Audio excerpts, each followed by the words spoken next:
আদী ইবনে হাতিম রাদিয়াল্লাহু তাআলা আনহু হইতে বর্ণিত, তিনি বলেন, আমি আমার প্রশিক্ষণপ্রাপ্ত কুকুর সম্পর্কে নবী সাল্লাল্লাহু আলাইহি ওয়াসাল্লামকে প্রশ্ন করলাম।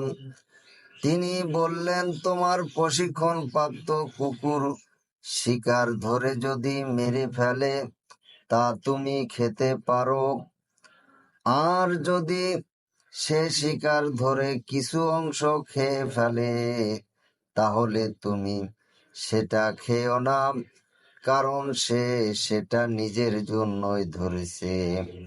আমি আবার প্রশ্ন করলাম, কখনো কখনো আমার কুকুর শিকার ধরার জন্য যায়, আবার অন্য কুকুরও তার সাথে থাকে।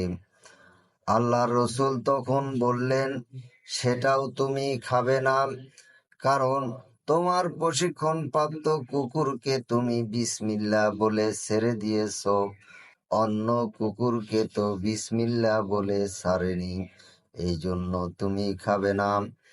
সহিহ বুখারী অধ্যায় 4 হাদিস নাম্বার 175।